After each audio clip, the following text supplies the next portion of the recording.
Assalamualaikum warahmatullahi wabarakatuh. Waalaikumsalam warahmatullahi wabarakatuh. Apa kabar anak-anak semua? Baik. Sehat? Ya. Bahagia? Bahagia. Semangat? Semangat. Udah, baiklah ya. Sebelum mulai pembelajaran, biar belajar kita lancar dari awal sampai akhir, ada baiknya kita berdoa terlebih dahulu, ya. Boleh dipandu ketua kelasnya ke depan. Mari teman-teman kita belajar pagi hari ini. Alangkah baiknya kita berdoa. Bila teman-teman saya masing-masing berdoa mulai.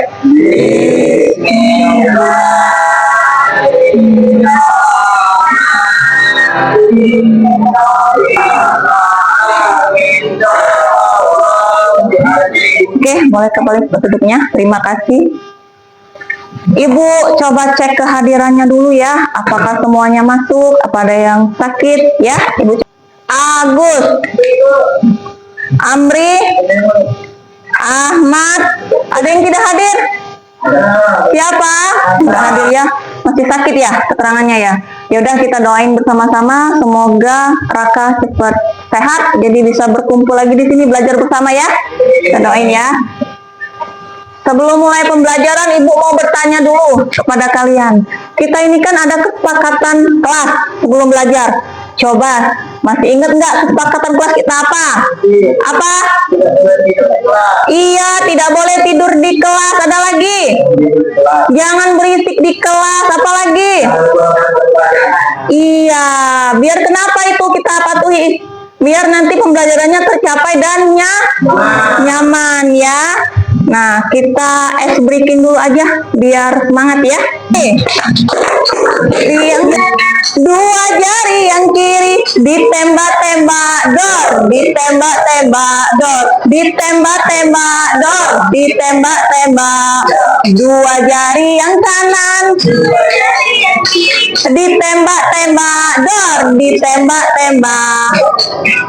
Tembak dor. Gimana anak? Untuk membangkitkan rasa nasionalisme kita ya kepada bangsa dan negara ya, kita menyanyikan lagu Indonesia Raya. Ibu harap semuanya untuk berdiri. Coba Septi boleh dipandu teman-temannya ya. Yang lainnya, Indonesia tanah airku, tanah tumpah darahku, di tanah ya. Baik, silakan duduk kembali. Terima kasih Septi. Baik, pembelajaran pada hari ini Ibu mau tanya dulu. Pelajaran materi yang minggu lalu tentang apa kita? Iya, coba Ibu mau ingat-ingat dulu ya. Apa sih itu teks deskripsi? Siapa yang tahu? Boleh, Rido? Teks yang memaparkan suatu objek, tempat, hewan, atau peristiwa secara rinci ada pembaca salah mengalami sendiri. Ada lagi? Iya, boleh Amri.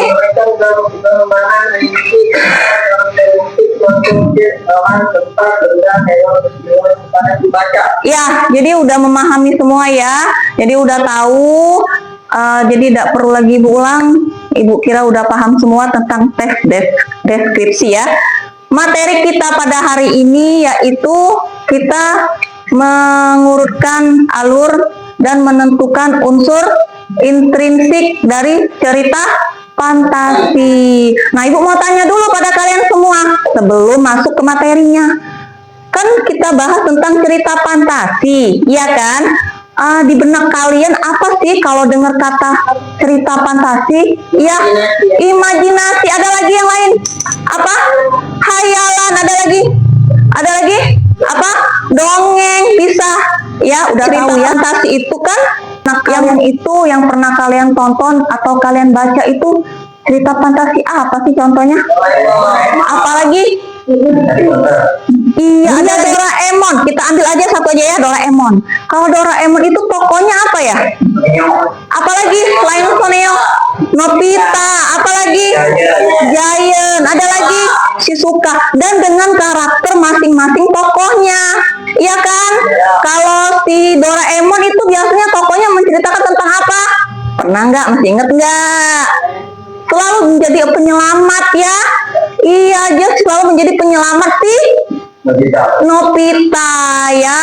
Nah, jadi untuk hari ini, sebelum kita belajar, ada tujuan pembelajaran yang harus kita pahami dulu, ya. Jadi biar tahu apa sih materi kita tercapai tidak. Kalau kita tidak tahu tujuannya, bagaimana nanti pembelajarannya akan tercapai. Jadi tujuan pembelajaran kita pada hari ini ada dua. Yang pertama, peserta didik mampu mengevaluasi keefektifan alur cerita fantasi berdasarkan unsur intrinsiknya, ya, dengan kritis, ya. Jadi dia ini maksudnya nak ya, kalian itu apa? Menilai atau mengukur, tidak hanya memahami, ya, tapi kalian juga harus bisa apa? Urutan kejadiannya itu harus diceritakan secara logis, ya.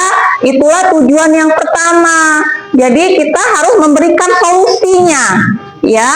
Terus yang kedua, peserta didik mampu mengurutkan ulang, ya, alur cerita fantasi yang telah diacak dengan benar, ya, sebagai produk pembelajaran yang berbeda. Nanti ada gambar dengan potongan yang berbeda-beda, jadi alurnya nanti kacau, ya kan? Nah, nanti kalianlah tugasnya untuk menyusun alurnya itu menjadi produk. Nanti udah ada potongannya, produknya nanti kita tampilkan di depan, ya, dengan papan history namanya yang di depan itu, yang dibuat itu, ya. Nah, sampai di sini paham tidak? Ya, jadi kita harus tahu dulu tujuan pembelajarannya. Kalau sudah ketujuh tujuan pembelajaran, ini ada gambar. Nih, ini gambar apa? Ibu mau tanya. Doraemon sama? Nah, kalau ini cerita fantasi semua apa tidak? Tidak? Ya. Iya ya, ini cerita fantasi. Karena kenapa dibilang cerita fantasi? Boleh tak manusia jadi cerita fantasi? Boleh. Hewan boleh tidak? Boleh. Kan banyak di cerita fantasi Doraemon kan, hewan-hewan. Ya, kalau si Doraemon ini kan penampakan kucing kan? Ya. Iya, jadi boleh. Jadi cerita fantasi itu boleh manusia, boleh hewan, boleh makhluk fantasi. Apa Bu pengertiannya? Tadi bilang, ada yang bilang apa? Imajinasi. Ada yang bilang lagi apa? Hayalan. Boleh. Itu semuanya benar ya. Ibu perjelas lagi. Cerita fantasi adalah jenis cerita fiksi, ya, yang mengandung unsur imajinasi, yang digarisbawahi ada keajaibannya, ya, atau dunia yang bukan dunia nyata. Nah, di sini ada tokohnya, ada latarnya, dan peristiwanya itu yang terjadi itu kadang tidak masuk akal, di luar nalar kita, ya, dan mempunyai kekuatan yang kadang juga di luar batas kewajaran. Iya benar yang Amri bilang tadi ya. Nah, jadi itulah pengertian dari cerita fantasi. Jadi kalau dengar cerita fantasi, misal nanti sudah pembelajaran ini, kalau di kehidupan sehari-hari ada temennya yang lagi baca cerita fantasi, kita udah tahu pengertiannya. Jadi kalau kita udah tahu pengertiannya, pasti kita bacanya udah tahu. Oh, pengertiannya ini. Berarti ini tentang apa? Banyak imajinasi yang ditampilkan oleh pengarang, ya. Sampai di sini paham ya? Cerita fantasi itu ada alurnya, Nak. Cerita itu tidak sembarangan dibuat oleh pengarang. Breng, langsung cerita, langsung kaya. Nggak mungkin kan? Langsung gila. Nggak mungkin kan? Dia ada alur ceritanya, Nak. Yang pertama itu orientasi. Apa orientasi? Pengenalan. Sama kayak kita baru masuk sekolah. Perkenalan dulu. Nggak bisa langsung nyolong masuk. Ya nggak bisa kan? Jadi harus ada perkenalan dulu yang disebut dengan orientasi. Yang kedua, komplikasi. Puncak masalah. Ada Yang ketiga, udah ada masalah pasti ada solusinya yang disebut dengan resolusi ya. Nah, kalau orientasi di sini pengertiannya, ingat aja kalau orientasi pengenalan berarti dia di awal cerita. Jadi tidak mungkin kalau perkenalan itu dia di ujung cerita, pasti di awal cerita. Memperkenalkan apa, Bu? Dia ini memperkenalkan apa? Iya ya, dia memperkenalkan tokoh latarnya. Latarnya apa di situ? Tempat sama waktu. Ya, yang diperkenalkannya nanti. Ya, jadi nanti pembaca kalau udah tahu yang dikenalkannya itu si tokoh, terus si latar, tempat kejadiannya. Ya, yang kedua, oh Ibu, contoh. Karena nanti ada cerita yang akan Ibu tampilkan, yang kalian tonton. Jadi harus tahu, udah bisa memahami. Jadi kalau ada cerita, sudah bisa menalar dan evaluasi dari yang kita pelajari. Contohnya apa, Bu? Pengenalan. Contohnya kayak gini, pada suatu hari, misal, pada zaman dahulu kala, ya, ada seorang anak. Ini untuk yang perkenalan, seorang anak bernama siapa? Mau siapa namanya? Amri. Wah, terkenal ya nama Amri di sini ya. Amri pergi ke hutan terlarang. Ya, dia pergi ke hutan terlarang. Udah jelas nggak itu? Namanya Amri. Latarnya di mana? Di hutan. Waktunya? Iya, masa lampau. Jelas kan? Berarti udah tahu itu di awal. Terus kita yang kedua ke komplikasi. Itu bagian inti di tengah-tengah cerita. Itulah si komplikasi. Ada masalah mulai muncul. Nah, lado toko, lado tempat, pasti ada masalah. Tidak mungkin tidak ketik masalah. Ya, tidak ada orang nggak ada masalah. Kalau tidak ada masalah, si Amri pergi ke hutan, mendapatkan sebuah bola ajaib, misal apa portal ajaib, ya. Nah, dia pergi ke hutan, ya. Masalahnya muncul, tiba-tiba dia masuk di dunia monster. Wah, tiba-tiba masuk dia di dunia monster. Padahal dia itu mau jalan pulang lah, bawa lah dia kota ajaib, bola ajaib, nak bawa balik rencana tuh kan. Ternyata nggak sengaja masuk di dunia monster. Jadi masalahnya apa di situ? Tidak bisa pulang dulu kan? Dia harus melawan dulu si monster-monster itu. Itulah masalah yang harus dipecahkannya, ya. Itu untuk yang kedua. Udah ada masalah pasti ada iya penyelesaian, ya.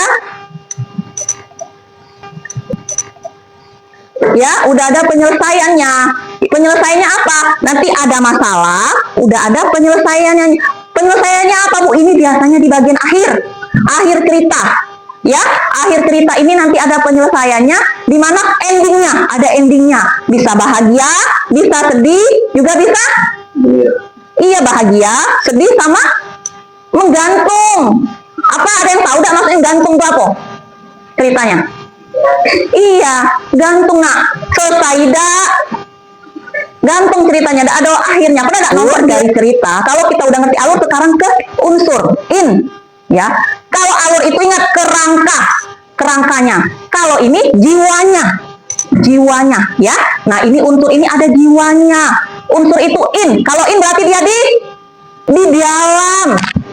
In berarti di dalam. Berarti di dalam ceritanya. Di dalam sebuah cerita ada 5. Ini harus dipahami ya. Kalau ini nggak paham, nanti kalau ada cerita fantasi bingung. Tapi kalau udah paham ini ada cerita, wah terabat aja, mudah gitu ya. Yang pertama itu tema. Udah nggak asing lagi pasti tema. Ada yang tahu? Tema apa? Iya, gagasan nak. Jadi nak buat cerita itu buat tema dulu kita ya. Temanya apa? Perjuangan. Temanya apa? Cinta sejati. Perjuangan tema itu penting. Itulah urutannya di nomor 1. Yang kedua, tokoh sama penokohan. Beda apa sama? Beda ya. Kalau tokoh itu apa? tadi udah kita bahas. Iya, pinter ya, hebat ya. Itu pelaku dalam cerita. Kalau penokohan berarti pengarangnya menceritakan wataknya, nak.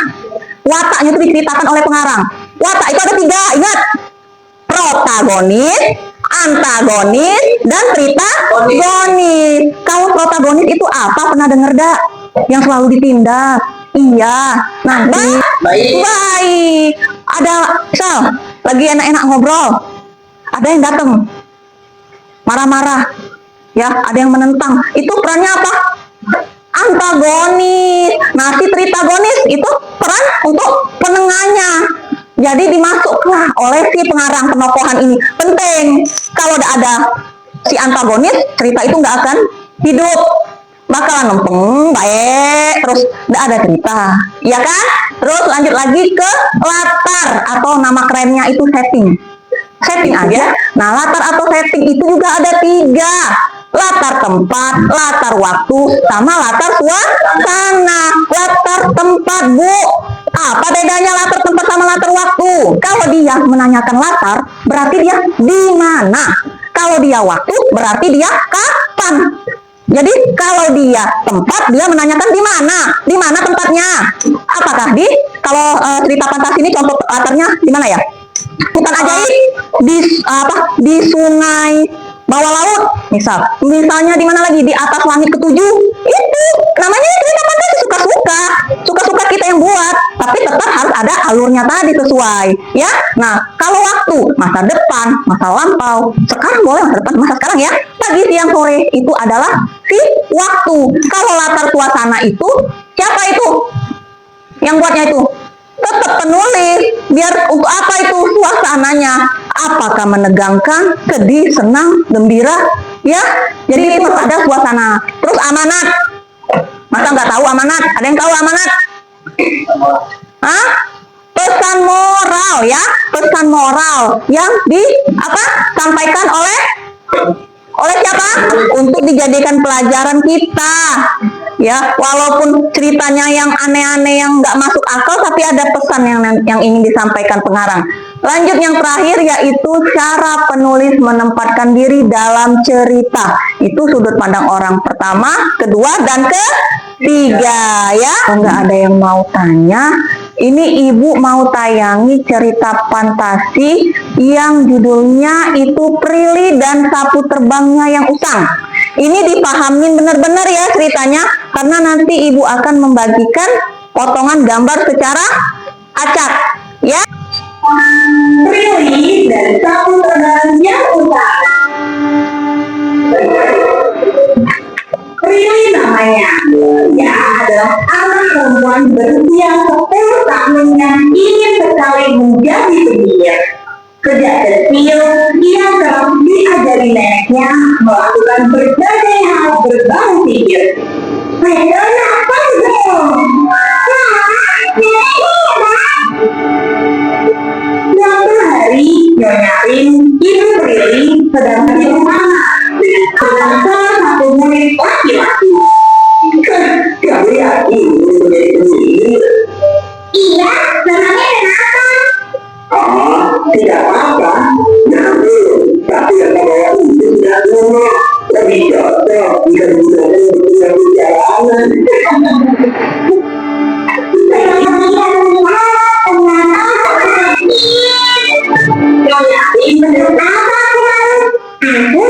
Lagi ya, di situ yang pertama, di mana Prilly mendalami ilmu sihir, itu sihir ya. A, di rumah neneknya. B, di sebuah sekolah yang ia impi-impikan. C, di rumah teman barunya. D, di sebuah toko sapu terbang. Iya. Lanjut, yang kedua. Apa yang dibawa Prilly ke sekolah sihir? D. A, jubah sihir. B, buku mantra. C, sapu terbang peninggalan neneknya. D, iya, jawabannya C. Udah paham ya? Berarti menyimaknya dengan benar. Mengapa teman-teman baru Prilly mengejek sapu terbangnya? B. A. Karena sapunya memiliki sihir yang lebih kuat. B. Karena sapu terbangnya sudah usang dan jelek. Dan D. Tidak disebutkan secara langsung. Dia marah, ya? Enggak, dia tidak disebutkan secara langsung, tetapi dia tersirat keraguan. Ada enggak dia tadi melawan? Enggak kan? Dia cuma diem. Iya, jawabannya D, ya. Lanjut, yang terakhir, berdasarkan ringkasan cerita, apa konflik utama yang terjadi? Tahu C? Iya, jawabannya mau membagikan kelompok kepada kalian. Kemarin untuk pertemuan yang lalu, asesmen awalnya udah ibu bagi ya kelompoknya ya. Jadi tidak usah lagi dibagi, samain aja sama kelompok yang minggu lalu. Ya, ini untuk kelompok mahir ya kemarin ya. Ini untuk sedang dan ini untuk perlu bimbingan ya. Ini cerita bergambarnya. Ini udah ibu acak ya. Ini enggak ini lagi, susunannya udah nggak masuk akal dengan cerita dan alurnya, latar temanya udah nggak masuk akal lagi. Jadi tugas kalian, masalah kalian ini harus mengurutkannya. Untuk yang mahir, evaluasi ya evaluasi ringkasan ya tentang alur. Kelompok sedang sama ya, semuanya sama soalnya, bedanya aja dari berapa potong gambarnya aja. Kalian boleh kolaborasi, boleh kerjasama, nggak apa-apa. Tapi ingat suaranya, ya. Ini untuk kelompok. Ini dipahamin dulu, disusun dulu di meja. Nanti pada saat kita persentase, baru nanti ditempel di papan story, ya. Ini untuk kelompok mahir, disusun nanti ya, nak ya. Nanti di mejanya dulu. Ini untuk kelompok ya. Ibu bagikan LKPD-nya ya untuk menjawab soal-soalnya. Nanti ibu bimbing kok, tenang aja. Kelompok yang mahirnya ya. Nanti jawab ya, tulis ini ya. Nah, berarti ya, ini soal LKPD-nya ya. Ada soal ya, soal itu dijawab dari cerita yang kalian tonton tadi ya, analisis ya sesuai dengan soalnya, evaluasi lagi. Mana? Bingung nggak? Yang mana? Yang mana? Yang ini kerjakan. Ini kan petunjuknya, dikerjakan. Ini soalnya apa ini satu? Urutkan, nanti sebutkan 8 potongan itu peristiwanya apa aja. Nah, terus yang ini nomor 2-nya unsurnya ya. Nah, yang nomor 3-nya ya ditulis di sini. Paham? Paham ya? Ini Agus paham yang mana? Agak kesulitan. Ini. Nah, ini sebutkan peristiwanya apa aja dari ke-6 ini. Ini.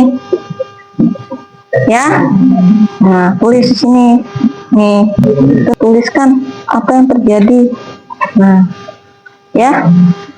Tulis. Ini kan soal nomor 1. Ya. Nah, ini nomor 1. Ini 4 ini sampai 10. Salinan sini.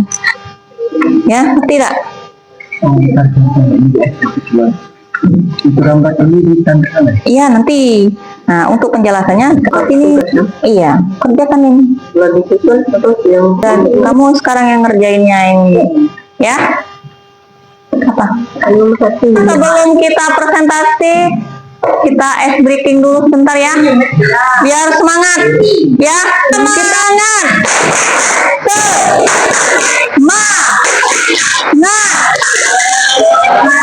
Ya, oleh. Ayo, kita boleh presentasi. Maju ke depan. Kelompok mana dulu? Iya. Iya. Yang lain boleh diperhatikan. Nanti kalau mau menanggapi juga boleh.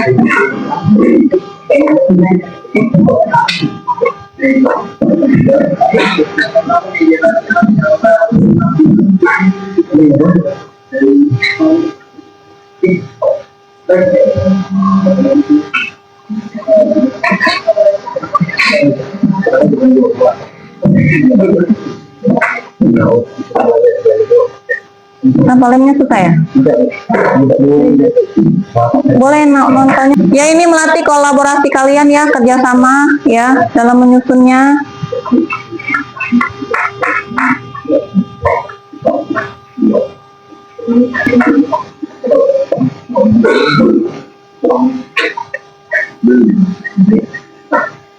Siapa yang presentasi? Nggak usah. Udah urutan. Ya, ada apa? Assalamualaikum warahmatullahi wabarakatuh. Waalaikumsalam warahmatullahi wabarakatuh. Kami dari kelompok Maria ingin mempresentasikan Hasil dari potongan gambarnya. pengambilan gambar tadi. Satu, bahasa Inggris bersama neneknya. Ini yang masih detail belajar tidak dari neneknya. Iya. Dua, pemberian desa, yaitu pemberian kepada pembentuk ada baby. Tiga, mengikuti sholat diri. Jadi menurut dan mengikuti sholat diri. Dia sering berarti kembang yang satu warisan dan membayarkan dirinya menjadi pemberi terbaik secara empat, maksudnya maka dia sendiri dan selalu seleksi dan melalui sangat juga bertemu teman-teman di dalam sekolah berikutnya teman-teman barunya yang membawa satu gerbang modern dengan berbagai model yang baru dan antara ini satu baru ada beberapa lagi yang lama adalah yang sudah cerita dengan dua dari senang dua dan Ya. tadi kita presentasinya dari kelompok Manir. Mau menanggapi? Oh, ada yang mau tanya? Apa pertanyaannya? Mohon menjelaskan gambar. Ada yang tinggi. Tolong dijelaskan gambar tadi. Baik, nomor 9. Maksudnya apa?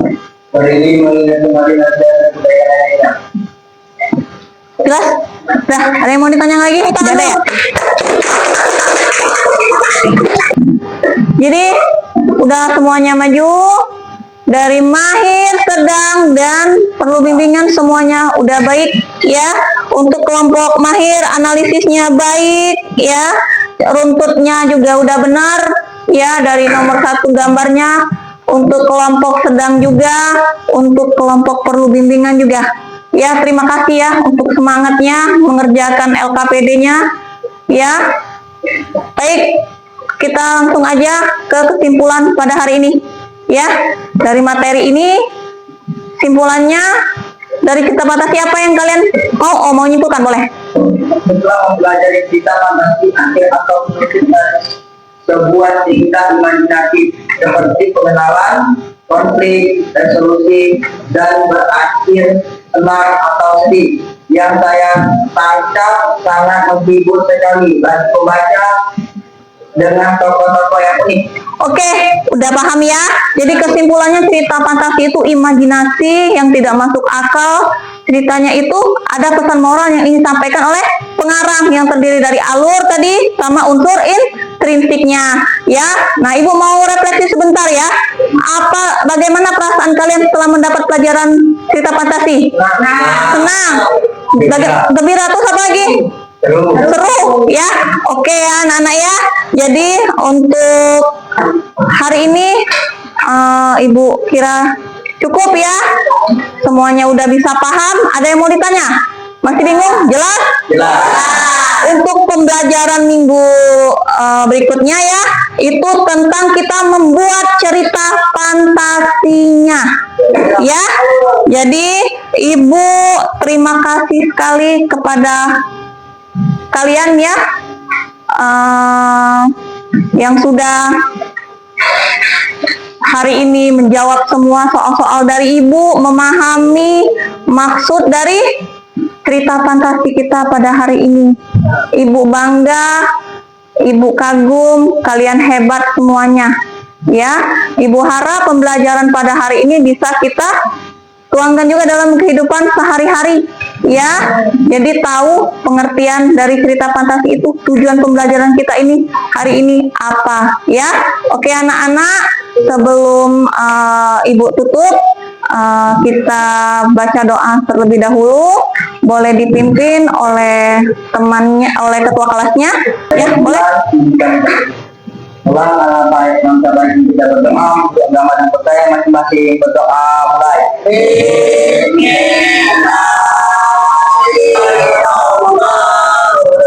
Terima kasih untuk hari ini. Tetap semangat, jadi anak yang hebat ya. Semoga pertemuan kita ini bermakna. Kita apresiasi untuk pertemuan pembelajaran kita hari ini untuk diri kita ya. Ayo kita tepuk tangan. Oke ya, baik Ibu tutup pelajaran pada hari ini. Wassalamualaikum warahmatullahi wabarakatuh. Waalaikumsalam.